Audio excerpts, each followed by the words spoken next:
Hey guys, Sandra here with Cammie and Dobber from Oceans of Slumber. Thank you for joining me so much. You're welcome. We're winding down last couple shows of this tour with Insomnium. How's it been so far? It's been really good. Yeah, it's been very intense. Lots of shows and lots of stress on her. It's a lot of work for a vocalist, so especially a very delicate vocalist. So she's pretty tired. So you're going to get lots of emotional outpouring tonight and the next two nights. Perfect. How has the reception been? Because it's been a few months since the Banished has been released. Has it been pretty good overall? Absolutely. I think it's been even a little surprising, but a lot of engagement and a lot of emotions back from everyone. So it's been phenomenal. It's been like a deeply connected record. It's actually overwhelming. It's probably pretty accurate as far as what the response has been. I guess there's been a theme constantly on this. Is business-wise, a lot of people weren't really happy that we would go this route with an album because it doesn't make a lot of sense to them with the normal. The normal stamping out of records. Right. So for us to release a record that's like this, kind of carnal and engaging and this kind of subject matter for an American band, it wasn't really expected to be received well. And so it was a good surprise that it was. I wasn't surprised and she wasn't. We thought that, we knew it was a good record, but we knew that people were going to connect to it. And they did, and so since they did, everybody can be quiet and we can move about our business. So it's pretty nice. In your opinion, how do you guys feel it differs from Winter, the previous album? Oh, well. Winter was like a collection of phases. 3 of the songs were written in a completely different phase of the band, and we finished the record around it. This record was conceived from 0 to 100. With one idea and ideal in mind, and that's what it was. It was meant to be like a storytelling of 2 very personal stories that were also kind of blanketed enough or veiled enough that it could be applied to a lot of people's situations or scenarios. Mm-hmm. Which on this tour we found generally once, twice, 3 times a night we have somebody relaying their stories and how some of the songs are, especially No Color and Banished Heart and stuff like that, even though we don't play the title track live because we can't. But it's every night there's somebody saying, I went through this thing and this explained this so well. And that's what you're looking for in music too, is you're looking for somebody to maybe say the things that you can't, or to put into song form thoughts that you may have but you can't collect them. And so it's kind of what we did, and we're happy about that. It sucks because every night, she has to relive these things. So again, she's exhausted. Of course, you would be. I know you're trying to save your voice, but how do you deal with performing night after night? Do you have anything that you do to keep yourself in shape? I definitely try and stay hydrated. It's nice to be on the bus because I can drink as much water as I want because there's a bathroom right there with us. And then approaching each show kind of as relaxed as possible. Not a lot of caffeine right before I go on. No drinking before I go on. Otherwise, I'll probably just lay on the ground and cry the whole set. And then afterwards, I kind of take some moments to decompress, and usually that involves him coming and sitting with me, teary-eyed. And then I go out and meet everyone. But it's healing, and it's helpful to meet other people. And they're we've had people come to us who've lost loved ones since the tour started. And so that's been really rough because it's very fresh for them, and they're there, and to kind of, after a show, instead of people being like, oh, I had such a good time, thank you, or that was so fun, it's hey, can we have a minute and I tell you about this terrible loss I just went through? And I'm just fuck, absolutely, but it's turned this into a different back and forth that's really deep that I wasn't expecting, or I didn't think about. I wanted the songs to obviously like relate to people, but that they want to share their stories, and that how it relates is even deeper. And so, you know, there's my story, and then there's what they add or they write me later, and then I take that and I, you know, digest that too, and I hope it is a service, you know, to people. And I don't know entirely where it goes or how I'm kind of metabolizing it, but so far it's fine. It hasn't been like too much. But just one day at a time, trying to get a lot of rest, not stay up too late, and as late as we can. Yeah, and you know, just kind of keep it in perspective. We get home, and I know I'll have more time to rest, and so it's a little bit like a marathon, and you finish when you finish. Yeah. Well, I know it's a more somber sort of album, but one of my favorite tracks is The Howl of the Rougarou. How did you come about that title?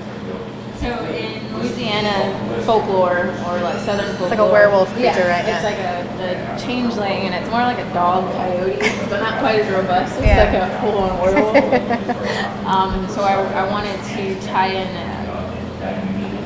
our local folk, our local kind of stories with this black metal song, because you know black metal is that area, that region's sort of folk essence, and so I wanted to do something that was relating with our southern kind of things, and it's a metaphor for the kind of carnal, primal instincts that kind of take you out of your normal, you know, like box of behavior, and either lead you astray or lead you into these kind of wild scenarios. And there's a little bit of Creole slang and stuff in the song, and so it's probably the most fantastical song on the album. Like the whole thing's kind of just a allegory. Yeah.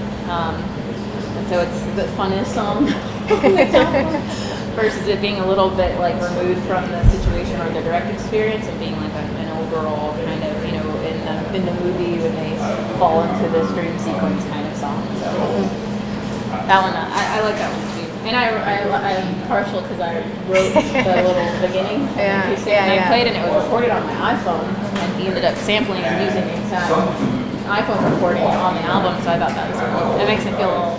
Yeah, that explains it, because I thought it was so cool, just like that sort of underground kind of quality that like reminded me. I'm like, yeah, that's pretty black metal. Like, It was about a year and a half ago. She sent it to me while we were like discussing starting to write the new record, and I was like, yeah, this is really cool. And then I was like, actually listening to it, it's like cadence is good, like timing's good. I was like, we can write a song around the rest of it, but we wanted to. I wanted to write like an Arcturus style song because I love Arcturus, and the only way that we could do it was throw in some more keyboard. Yeah, it was like kind of weird time signatures and weird keyboards. Yeah. And so whenever we got into it, she didn't have the title. None of this stuff was really worked out. The beginning was just meant to be like an interlude. Yeah. So she wrote the rest of the song around the fact that it was like musically this very southern, burlesque, drawy type, you know, 40s tune, especially in the middle with all the tremolo parts. And so when she sent the demos to it, I was like, oh, this is fucking perfect. Perfect enough that it's like possibly snakes its way back into more of what we do in the future. So we're going to do more things playing along those lines. That'd be cool. Awesome.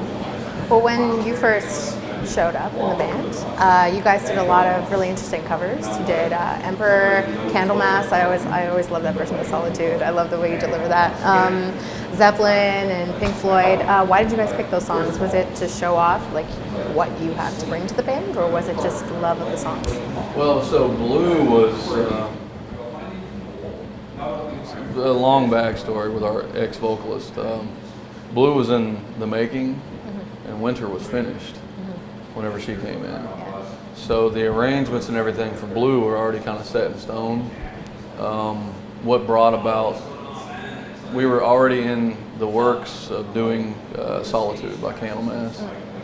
And it was one of those like odes to a band that I love a lot, and also to like maybe bring newer people on to Candlemass. Yeah. One of those things. Yeah. It's like an homage thing. Like to me, I'm like really big influence type person. So. Right.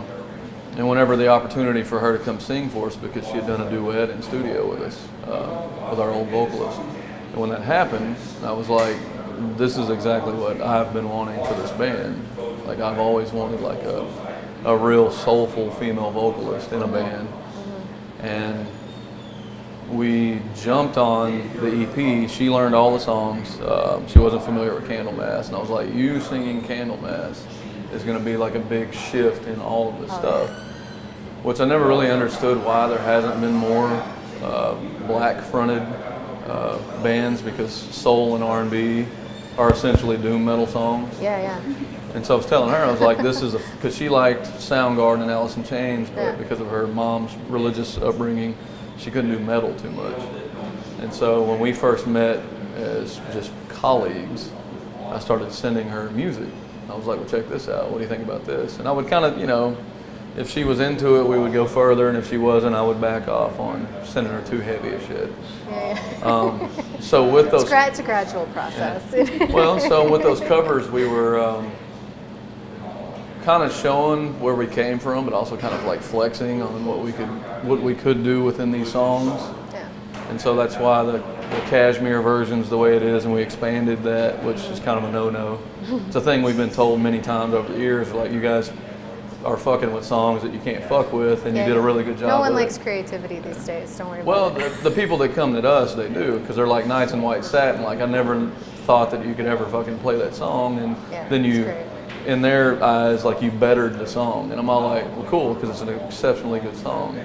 And Cashmere is one of those songs. And Candlemass, obviously. Yeah. And we had everybody from Candlemass, like, congratulate us on it, except for Leif. He won't say anything, which just sucks, because, like, I'm a big Candlemass fan. Yeah. And I did it for them and him, you know. Yeah. It's like, that's why I wanted to do this, but can't get everything right. You can try, though. But that was her workaround. Yeah. We needed to waste time before we could announce that Winter was coming out through Century Media. Right. So in 3 months' time of joining the band, Cammie learned and tracked all of the Blue EP, like live in studio, and she recorded all of the Winter record. Yeah. Like from the time she joined to 3 months, all of that was finished. Nice. It's insane. It's a lot of fun. Really insane. All I did was sing, wake up, sing, record. I lived at the studio. Yeah. It's pretty intense. Pretty awesome. When the first time we went in the studio to record the actual vocals for Winter, she started, I think, with either Winter and then did This Road. And when she started singing This Road, I had all the naked tracks, like, you know, because we're sitting there for vocal production. Yeah. And I texted all the guys, and I was all like, dude, we have our own Annika van Giersberg in here, except for she's black and has way more oomph to her. And they were like, what does that mean? Because they're kind of clueless to that era of music too, so I was happy. I was very excited. That's what I was looking for. So over the last little while, you guys have played with Epica and Slave, now Insomnium. If there was a band you could pick to tour with next, who would it be? You pick. It'd be weird for me to pick. No, it wouldn't.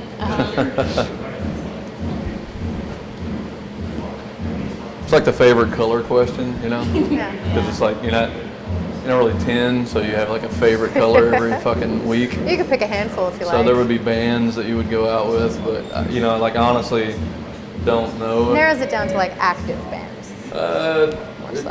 I would think going back out with Evergrey. Evergrey for sure.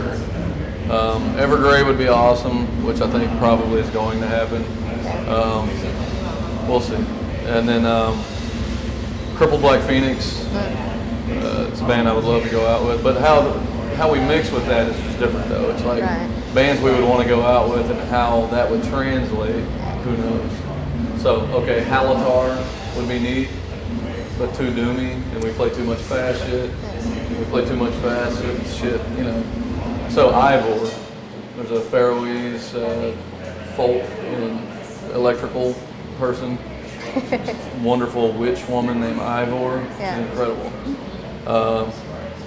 and we would go out with her, like something like that. I want to do some like mixed bills, you know, like I'd rather go out with like Mogwai. I think I like that better, you know? We're intertwined versus being like every Yeah. single. Well, this is, I mean, Insomnium's a good fit for us. Yeah. But we're different enough, and we're the same. So it's like a good, you know, it's a variety for people, sure.